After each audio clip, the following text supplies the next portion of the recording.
And welcome back to the Open Mic Broadcast Network, the radio guy, Dr. Mike Prince.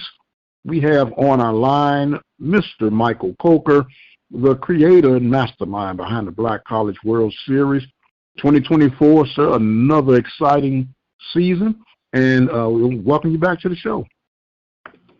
I'm glad to be back, Mr. Prince. How are you? I dare not complain. It's getting to the crescendo of HBCU baseball, but it's still a little bit more NCAA baseball, but it is what it is, right? Yes, it is.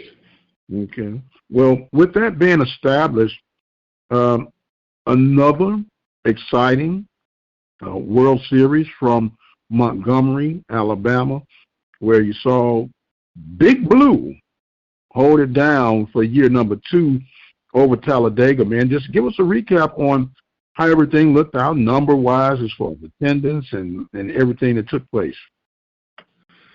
Well, we were down with attendance.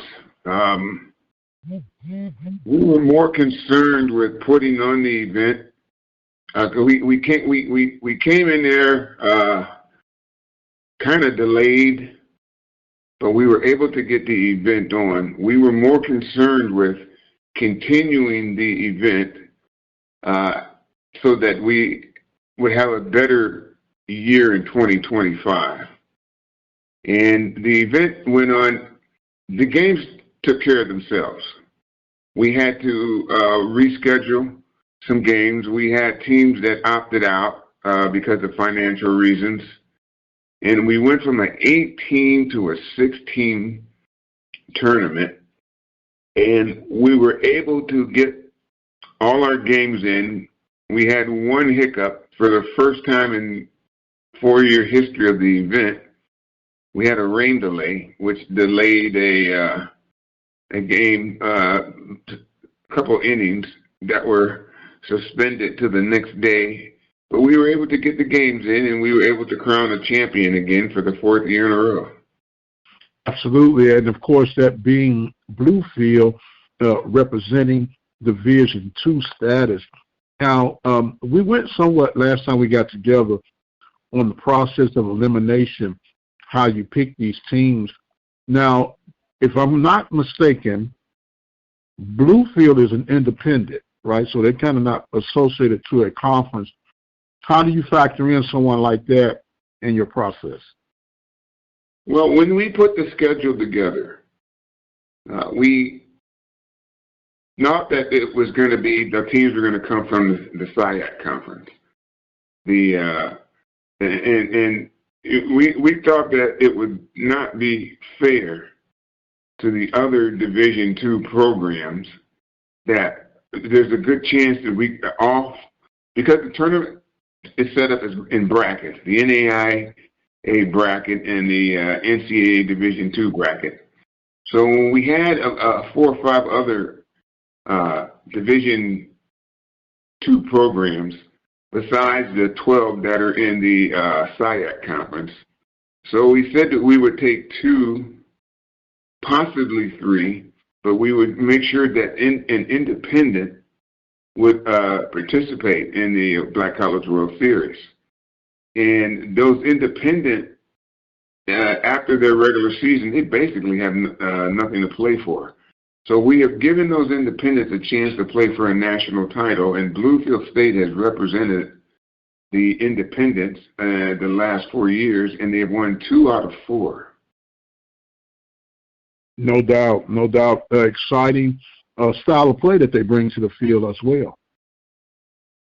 Well, the head coach is a former Division I baseball player who was drafted by, we're talking about Drew Bailey. He was drafted by the Oakland Athletics during the 2010 season. He's a young coach, young, energetic, and he knows baseball in and out. You know, as a pitcher, he knows what it takes to win ball games, and that's a part of his recruiting process. Okay. Now, and I'm so glad you brought pitching up. A lot of people, in my humble opinion, really don't understand what pitching is. They think it's all about velocity. And velocity does make a difference, but it's not the only difference. If you don't have major velocity, you must be a crafty pitcher, knowing how to mix your pitches, spot your pitches, and throw a strike when need to throw a strike. That is correct. A pitcher, you can throw a fastball, and believe me, you have hitters that will catch up to it. But you got to be able to move that ball across the plate and use every square inch of the strike zone if you want to get a batter out. Pitchers are crafty. They do some unbelievable things with the baseball. I mean, they put a spin on it, a drop on it, a 12-6 drop, which causes the ball to, you see the ball and you don't see the ball. And it can be called a strike, or it's a swing and miss, or pitchers will paint the outside corners and they'll mix it in on you. A pitcher has something called an out pitch, where he only uses that is when he knows he's going to get that second and third out on that batter. So it's not just velocity, but you have to be able to mix your pitches up, because hitters are pretty crafty themselves. And pitchers, and there are pitchers out there, believe it or not, who will show you the label on the ball and it'll freeze you. Next thing you know, the umpire is hollering strike 3. So again, it goes back to like Major League Baseball has a guy named Kyle Hendricks who pitches for the Chicago Cubs. He throws hard, but he doesn't throw hard because he uses every square inch of that batter's box. And that's what a pitcher has to do if he's going to succeed. Absolutely. We're talking right now with Michael Coker of Black College Nines Baseball, just completing the 4th annual World Series from Montgomery, Alabama. Now, Mike, I spoke with you earlier about what some people have brought to our attention. We noticed it, but we spoke, but I just want to get it on record for clarity. Some people were saying Talladega may have gotten the short end of the stick because they went undefeated through the bracket, but when they lost to Bluefield was declared the champion out of coming from the loser's bracket. Would you explain to the listeners how that came to be, sir? Talladega is one of HBCU's best baseball programs, and it's been this way for a long time. They schedule anywhere from 15 to 20 games against ranked teams in the NAIA Top 25. Again, this year, they've won 11 games against ranked teams, including beating the number 2 ranked, the number 4, the number 5, the number 7, the number 12, and the number 10 this year. And in this tournament, they were the number 1 seed. They had coming in, they were 37-15. On Friday, the NAIA, because they won their conference, they were selected to go to the NAIA National Tournament. On Friday, the NAIA had its selection show. On Wednesday, the NAIA had its selection show. Talladega is playing in one of the regions in the NAIA. And the championship game for the Black College World Series was Saturday. And it was a 2-game series. And we had to make the change because the NCAA is requiring that they check in to their hotels on a Sunday. So Talladega had to leave. We had to take the championship game from 2 p.m. on Saturday and reschedule and move it to 10 a.m. to accommodate Talladega, and we had to make it a 1-game World Series so Talladega could get back home, get a shower, get packed, and be on the road at 4 o'clock that afternoon for a drive that was going to take them 9 hours. They were supposed to check into their hotel before 9 o'clock before midnight that night, because they were scheduled to play Monday in the NAI opening round. And just to give you a scoop, they're in a rain delay and they're up in the national tournament 11-7 as we speak. Great news. Great news. Well, hopefully we'll get a follow-up on that, especially by the time we release this, on how Talladega ends up going. But overall, and I'm thank you for that clarity, because, you know, people come to us sometimes. We don't know all the answers, but we know who to get the answers from. We go straight to the source, and that's why I really appreciate you clearing that up for the listeners. When you look at this thing, Mike, and the success that it's having, the momentum that it's picking up, the sponsorship is growing, and we did talk a little bit about working out something for the D1 part of it, but it's going to be a little bit more tricky as far as scheduling goes, especially with the mess that's going on in the Southwestern Athletic Conference right now. Because they readjusted their schedule, they can't even get some of the regular games in, so we're going to have to depend on the 80% rule, and that's a whole nother story. But I wanted to lean a little bit toward Title IX with softball, and as it pertains to HBCUs. We know that the eyes on the women have increased greatly, and that's deservedly so.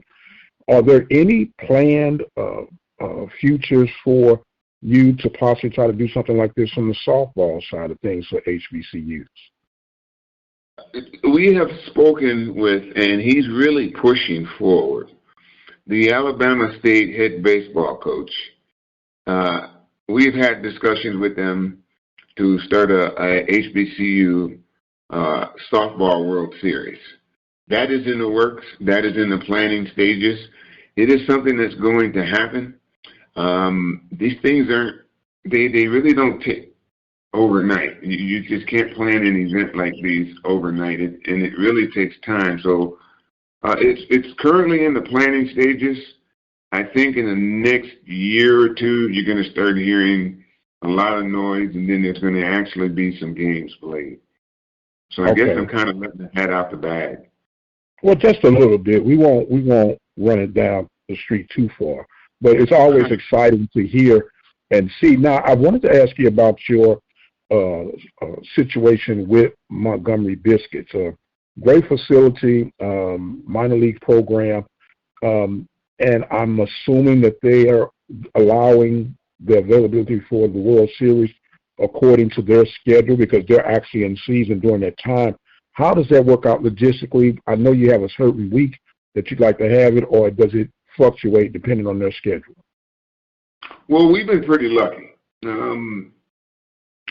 Major League Baseball and minor league baseball kind of sticks to their schedule. Usually around this time of year is when the Biscuits go out of they're out of town. They come in, they do a 10, 12 game home series, and then they're out of town.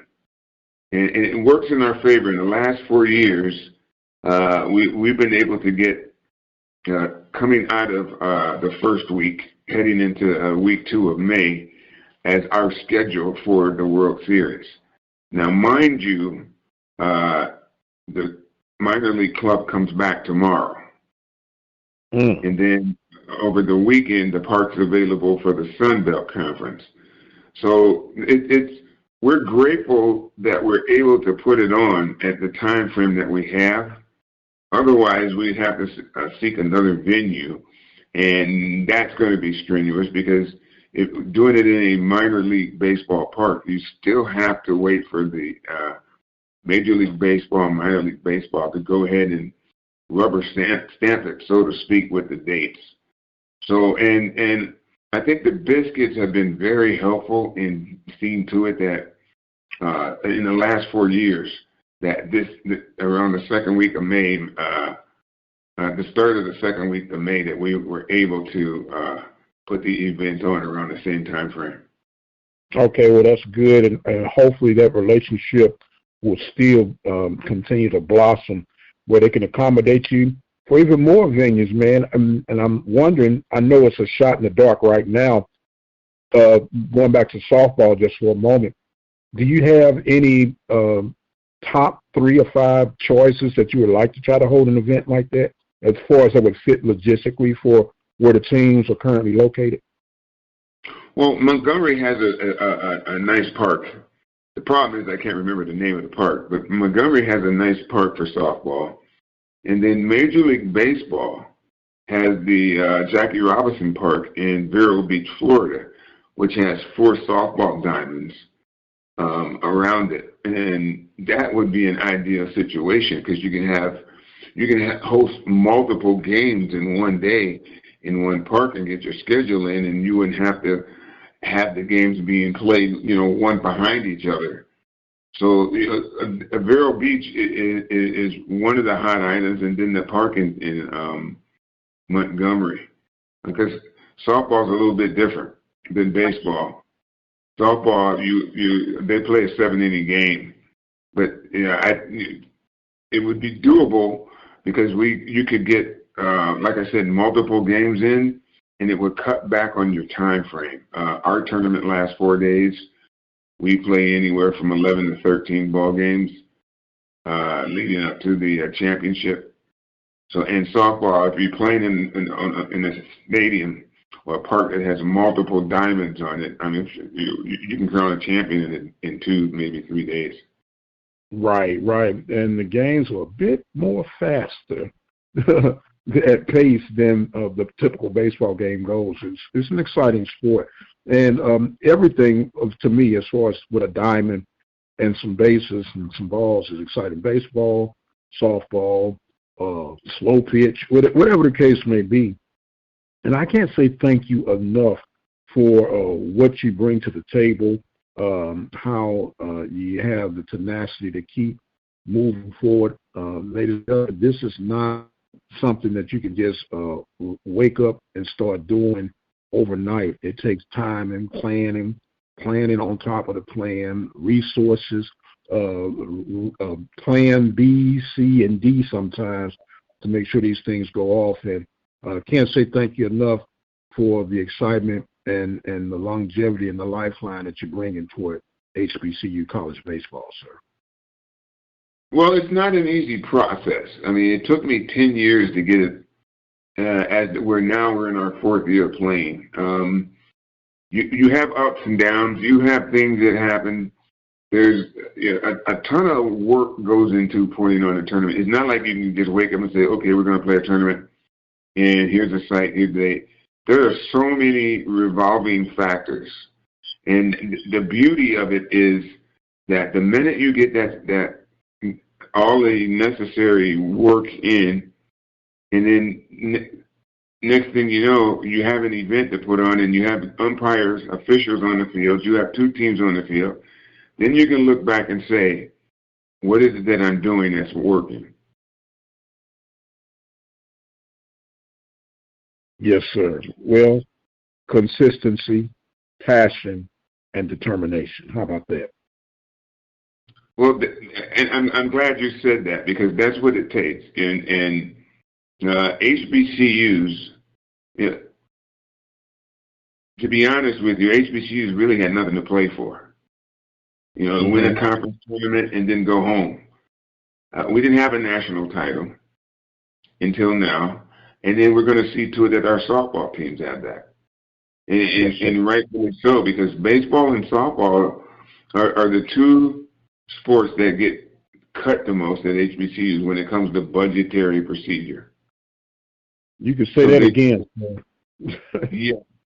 And they're constantly taking budgetary spending away from HBCU baseball and softball programs. So it's important to the student athlete to have that championship experience in their lives as they graduate from college, start their careers, go and get a wife and a husband, have kids, and take their lives to a whole new level. What we're doing is we're giving not just those kids, but those institutions the opportunity for kids to realize that how important education is, at the same time being a student athlete. Yes, sir. Yes, sir. Well, as in the infamous words of Curtis Mayfield, sir, keep on keeping on. That's right. He is Michael Coker of Black College Nines Baseball. Unbelievable work. The man does. Great writer, as a matter of fact. Just Mr. Baseball, as far as I'm concerned. And I'm truly thankful to have the opportunity to speak with you all today. Before we get out of here, would you like to have any closing words, comments, or thoughts, sir?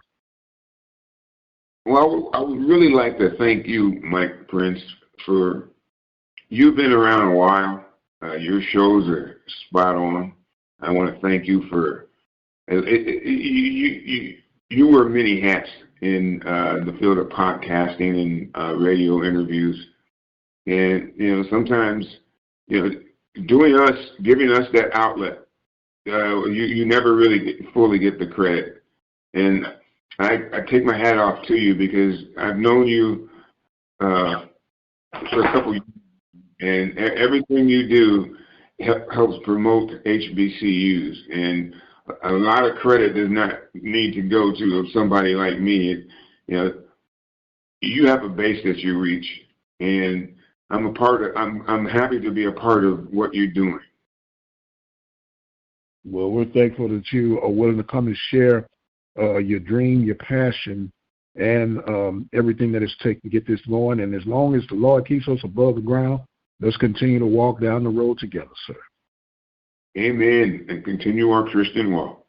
Okay, sir. He is Michael Coker, Black College Nines. I am the radio guy, Dr. Mike Prince. Don't forget that you can follow me on Twitter X at The Mike Prince Show. You can also subscribe to our YouTube channel at Open Mic Broadcast Network, and check out our 24-hour stream on the website obmradio.com. My time has come where I must exit stage left. My time has been well spent today. So until the next time, you guys be blessed, and we'll see you on the other side.